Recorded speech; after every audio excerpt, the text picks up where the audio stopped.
diciembre, Día Internacional en la lucha contra la corrupción y la prevención de la corrupción. ¿Quién mejor que Josefina Arbelo Tejada, coordinadora de participación ciudadana, quien, bueno, representa una organización que desde su fundación viene haciendo aportes trascendentales a la lucha contra este flagelo que obstaculiza todas posibilidades de desarrollo?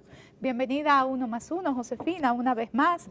Vamos a ver el Día Internacional de la Lucha contra la Corrupción. Vamos a hacer un poquitito de historia primero para recordar cuándo se instaura, qué se pretende con ese día y cómo nos encuentra este Día Internacional a República Dominicana. Buenos días, gracias por invitarnos a su programa. Bueno, es lamentable que esta celebración o recordación de este día tengamos que hablar de elementos negativos, o sea, que no podamos presentar resultados significativos, que podamos decir que en República Dominicana estamos avanzando en la lucha contra la corrupción. Fíjate, esa es una de las áreas más importantes en participación ciudadana y desde que empezamos a trabajar en eso, estamos viendo que los esfuerzos que hacemos no encontramos resultados positivos en las medidas que toma en cuenta el gobierno. Podemos decir que cerramos el año 2016 con medidas débiles contra la corrupción y cómo ha crecido la impunidad.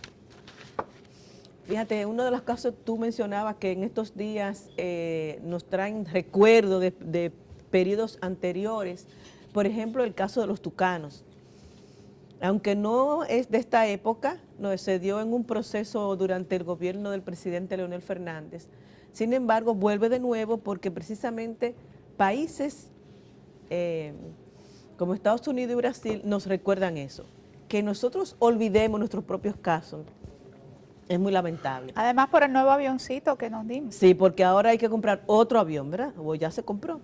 Es decir que nos trae de nuevo el caso de los tucanos, donde se encierra y se pone en manifiesto los niveles de corrupción que se dio y de soborno en el Congreso para que se pudiera dar la compra de los tucanos. Pero soborno en el Congreso y quién otros sabe, funcionarios, ¿verdad? Eso era para aprobarlo. Para pero aprobarlo. Se supone que hubo también para contratarlo. Claro. Es el que no ha salido. Exactamente. Y además la cantidad de pruebas que supuestamente el gobierno de Brasil le ha facilitado a las autoridades dominicanas. Bueno, esa es una de las cosas que nosotros esperamos que el procurador pueda dar respuesta rápida porque ya está muy bien fundamentado el caso. A pesar dice que se está trabajando en eso, pero esperamos que eso no duerma el sueño eterno. Entonces, este es un caso que viene del pasado, desde el 2009, y todavía volvemos a trabajar con ese caso de los tucanos. Pero también está el caso de Darío Contreras, el hospital de Darío Contreras. El año pasado, en el 2015, la Dirección de Compras y Contrataciones emitió una resolución donde decía que la forma en que se había operado la rehabilitación del hospital había presentado irregularidades significativas. Pero eso se ha quedado ahí. Lo mandó a todos los órganos del Estado. Y lo mandó a la Cámara de Cuentas General, y lo mandó a la OISOE, ¿verdad? Para que ambas, y también lo envió al Ministerio Público, a la Procuraduría.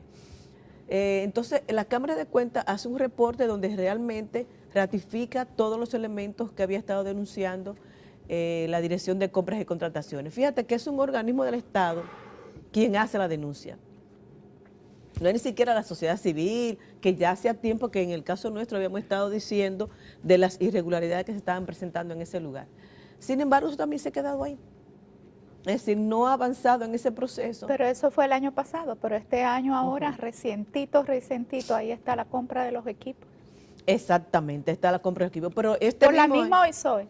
Por la misma OISOE, pero la misma Cámara de Cuentas, con relación a la OISOE, detectó entre el 2010 y 2013 varios casos de construcciones con serias irregularidades donde implican más de 1.000 millones de pesos dominicanos.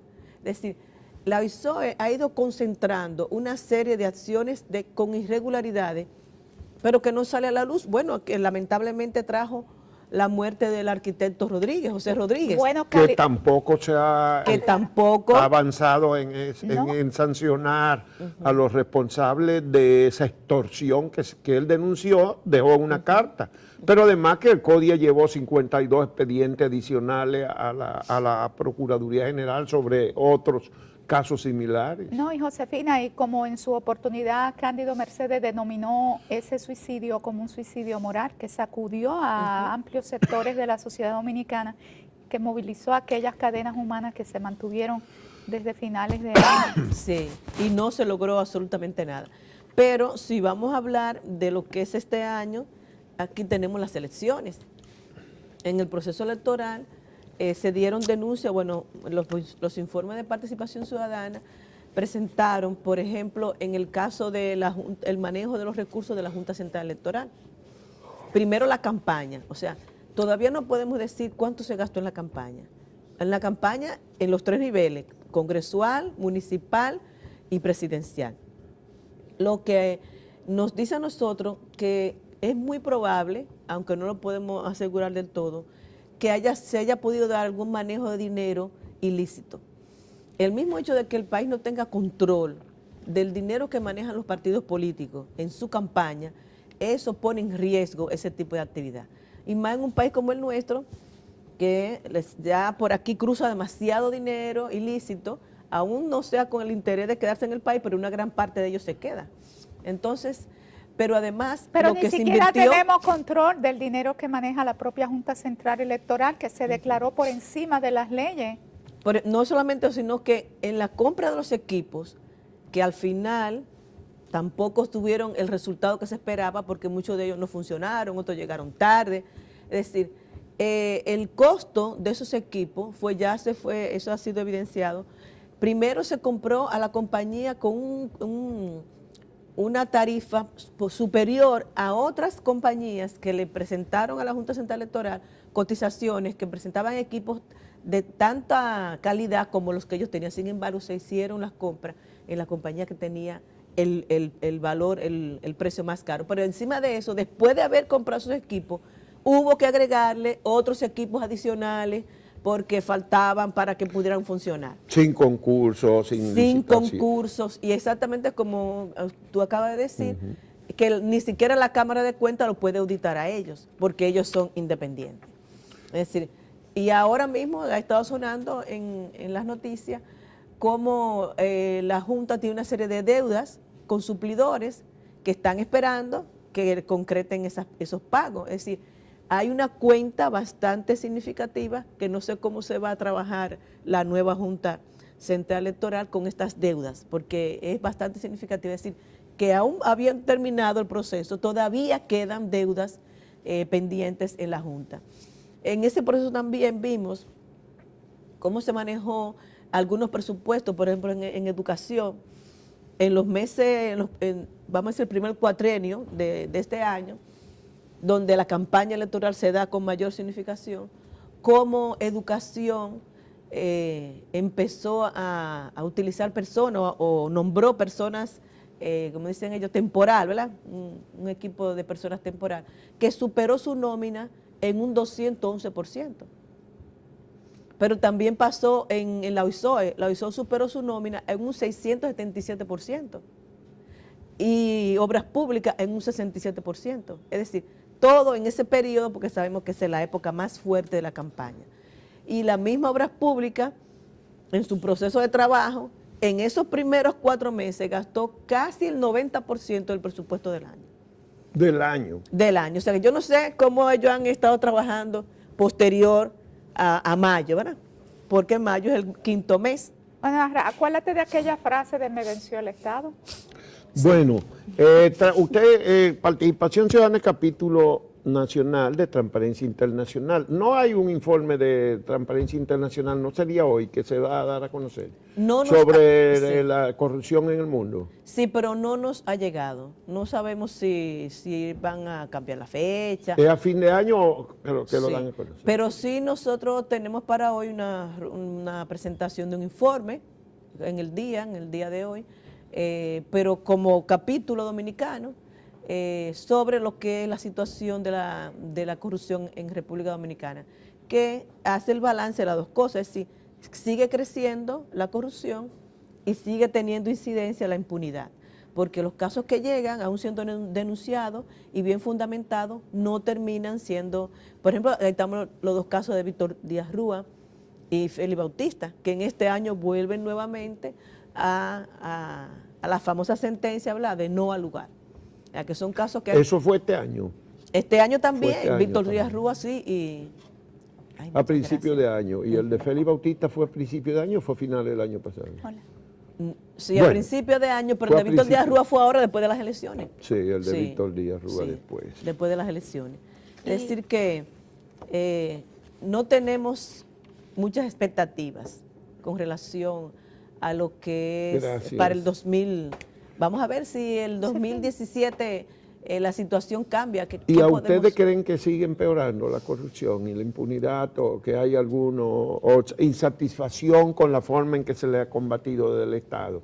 La Comisión de Ética del Gobierno no ha cambiado. No, o sea, no tenemos un caso que podamos decir, bueno, este caso es un caso, Consejo Nacional de Ética, ¿qué se llama? El Consejo Nacional de Ética. No ha habido ningún caso así significativo. No ha habido ningún caso significativo. Ahora es Lidio Cadet el que está Lidio Cadet, sí. Lidio Cadet el que está presidiendo. Acá, ¿y qué ha pasado con el IPAC? La Iniciativa Participativa Anticorrupción. Bueno, ha estado teniendo un perfil bajo últimamente. Pero las organizaciones que participaron no han reclamado que se retome ese proceso.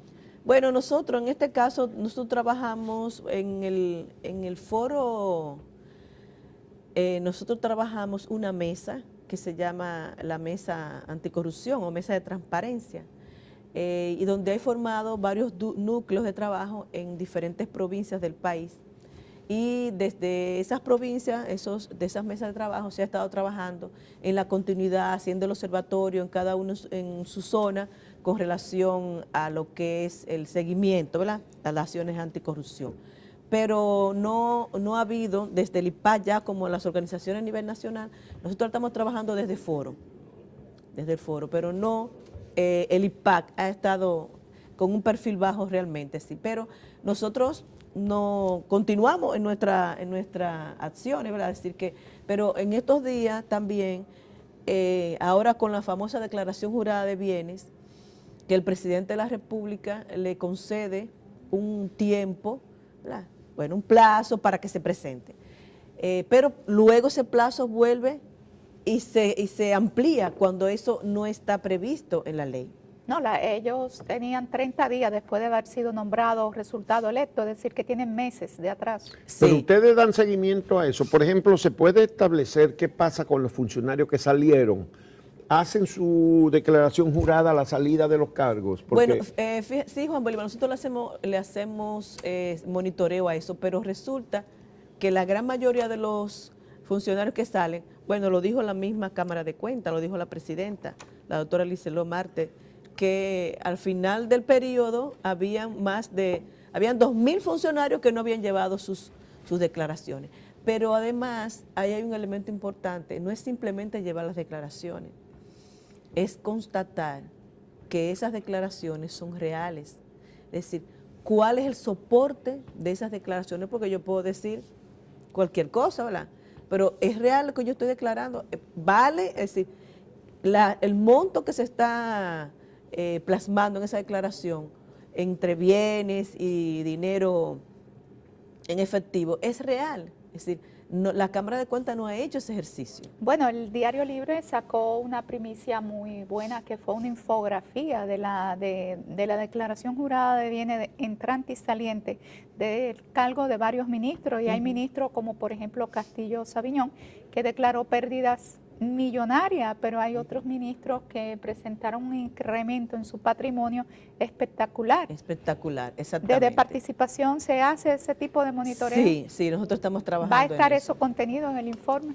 Bueno, en este informe no, porque este informe nos toma con la sorpresa de que los nuevos funcionarios no han terminado de hacer sus declaraciones y la Cámara de Cuentas todavía no ha emitido al final todos los que han llegado, que han declarado, sino que lo ha ido haciendo un poco por parte porque tiene mucho trabajo. Entonces, el informe no nos va a dar tiempo para hacer un balance general. Pero sí estamos trabajando en eso, porque independientemente que pase la fecha de hoy, nuestro trabajo continúa.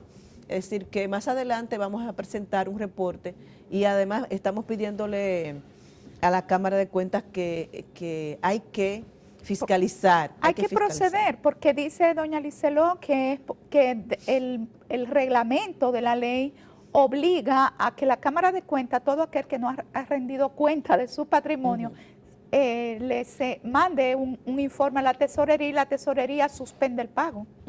¿Por qué eso no es posible? Bueno, bueno, fíjate que eso es tan fácil, ¿verdad? Que es simplemente suspender. El presidente dijo que iba a suspender el pago de los funcionarios que no hicieran sus declaraciones. No sabemos si eso se va a dar. Es decir, a veces son una especie como de advertencia o de llamado, pero no casi siempre se aplican ese tipo de medidas. Vamos a ver qué pasa con el mes de diciembre, si esas medidas se van a aplicar. No creo que realmente, ese es otro elemento, otra cosa que hay que trabajar, y es la Ley General de Salario. Es decir, aquí no hay un control sobre el manejo de los recursos de las instituciones de manera particular, porque los funcionarios deciden ellos sus salarios, sin una reglamentación. Y hemos visto cómo hay funcionarios, aquí hay más de 40 funcionarios que tienen unos salarios por encima del presidente de la República, incluso de funcionarios que ni siquiera son los directivos de las instituciones, sino que tienen cargo de gerentes dentro de instituciones del Estado, que ganan más que el presidente de la República. Entonces, esa forma de manejar los fondos del Estado sin una regulación, eso llama a que hayan problemas de corrupción. Bueno, ustedes hicieron un estudio hace un par de años sobre las escalas salariales del gobierno, y creo que recordar que había ahí muchas enormes disparidades, como un mismo, por ejemplo, un encargado de informática en un lugar, o de recursos humanos. Recursos humanos de educación, me parece que ganaba la tercera o cuarta parte, manejando más de 100,000 empleados, que lo que ganan otros que tienen 500 empleados en el Estado, lo mismo, directores de recursos humanos, no importa. Exactamente. Cosas así, siguen, eso no se ha corregido nada. No, eso no se ha corregido, pero no solamente eso, sino que sabemos que en este año hubo aumento de salarios en varios sectores del Estado.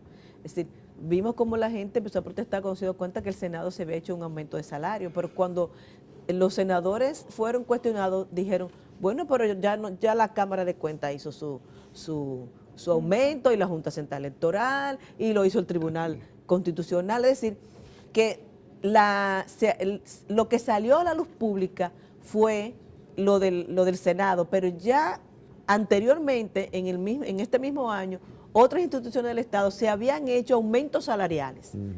Entonces, sin una planificación, ni siquiera del presupuesto, ni de los planes de trabajo. Josefina, yo sentí una sana envidia el domingo cuando vi las manifestaciones en Brasil, miles de personas tiradas a la calle, jóvenes con pancartas tales como quiero un Brasil limpio para todos.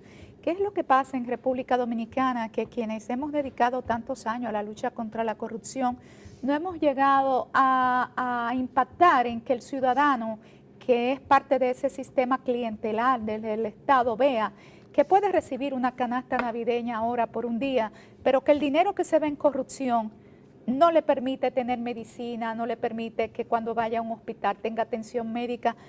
No tendremos que cambiar, no está dentro de nuestros desafíos, cambiar la forma en la que luchamos contra la corrupción. Fíjate, esas son las expectativas que mucha gente tiene, que las cosas aquí empiecen a cambiar. Pero hay una teoría por ahí que se llama la teoría del intercambio, en la cual la sociedad, en la forma en que se comporta o actúa, yo digo la sociedad porque tanto los organismos del Estado como la población somos parte de la sociedad. Entonces, las actuaciones como esa de corrupción, ¿verdad?, fundamentadas incluso por los mismos organismos del Estado, como ha pasado con los casos de la OISOE, de Félix Bautista, ¿verdad?, que no lleguen a un término, ¿verdad?, razonable, o el esperado, el que debería darse. Eso, la lectura que hace la ciudadanía sobre eso es que aquí eso no se va a lograr. Es decir, ¿qué es lo que estamos incentivando? ¿Qué es lo que estamos motivando? La conducta inadecuada. Porque usted robar o traficar con droga o utilizar los recursos del Estado de todas las formas de corrupción, no tiene penalidad, aunque la ley lo establece. Entonces, eso ha creado un desencanto en la ciudadanía, porque entiende que su esfuerzo, porque en momentos anteriores nos hemos movilizado y no ha habido un resultado. Josefina Arbelo, socióloga, coordinadora general de Participación Ciudadana, ¿qué programa específico están desarrollando o han desarrollado últimamente contra la corrupción o por la transparencia? ¿Programas tienen algunos? Sí, nosotros tenemos, bueno, los programas tradicionales que hemos tenido, eso de monitoreo a las instituciones, pero tenemos un programa ahora muy novedoso que es que va a fiscalizar o a vigilar los montos destinados para el efecto del cambio climático. Tú sabes que ese es un tema ahora que está bastante, bueno, ahora con todos estos efectos que hemos tenido de las lluvias, ¿verdad?, que los analistas del medio ambiente están buscando a ver si son resultados de los efectos del cambio climático o si es que tradicionalmente las aguas por esa zona cada 30 o 40 años tienen ese tipo de impacto. Pero como se dio el acuerdo de París en diciembre del año pasado, ha habido ahora una designación por, vamos a decir, acuerdos de los países de grandes cantidades de dinero para enfrentar el impacto que tiene cada país. Pero ustedes van a analizar que esos recursos vayan dirigidos de manera idónea y transparente. Eso es exactamente lo que estamos trabajando. Es decir, los montos que están y van a seguir llegando, porque el momento en que el país sea signatario también, que ya vimos que el Tribunal Constitucional dio el veredicto, ¿verdad? Se lo evaluó, entonces ya pasa al Congreso. Inmediatamente nosotros vamos a ser también sujetos de dinero, o sea, de poder financiar. Y ahora sí la van a tener difícil con ese fiscal negacionista del cambio climático que acaba de nombrar Trump. Bueno, el asunto es que va a venir mucho dinero a República Dominicana bajo ese formato. Y nosotros vamos a estar vigilantes del uso adecuado de ese dinero. Y estamos trabajando con comunidades para que las comunidades se integren a ese observatorio, porque tenemos zonas que son bastante frágiles o que van a ser las más impactadas, ya dicho por los organismos que tienen que ver con el medio ambiente. Bueno, ya estamos viendo la zona del Cibao, el caso de Jarabacoa y la zona costera. Y entonces estamos trabajando para que las mismas comunidades se inserten en la vigilancia de estos recursos. Es la primera vez que eso se hace en República Dominicana, es un reto que tenemos porque no es un dinero que se ve tanto, ¿verdad? Pero estamos trabajando en ese sentido. Es una nueva acción sobre lo que es el control del uso de los recursos. Bueno, pues hay que agradecerle mucho a Josefina Arbelo, socióloga, coordinadora general de Participación Ciudadana, que haya venido a conversar con nosotros hoy en el Día Internacional de Lucha contra la Corrupción, y a desearle muchos éxitos en esas tareas tan importantes de prevenir y denunciar los abusos del patrimonio público en la República Dominicana, que sigue siendo muy alto. ¿Cómo nos dejó el último informe de Transparencia Internacional, así en breve, en la puntuación de corrupción? Bueno, en el número 133 de 138. Ese fue el del Foro Económico Del Foro Económico Mundial. No, el de transparencia, digo. En el transparencia nosotros somos el número 8. Entre los 8 más corruptos. Sí, más corrupto a nivel mundial, y en la zona el número 5, aquí en la región. Bueno, el número 5. Pues bueno, muchas gracias. Vamos a despedirte con este cafecito. Sí, gracias. Santo Domingo. Que aquí cae bien porque siempre está freído.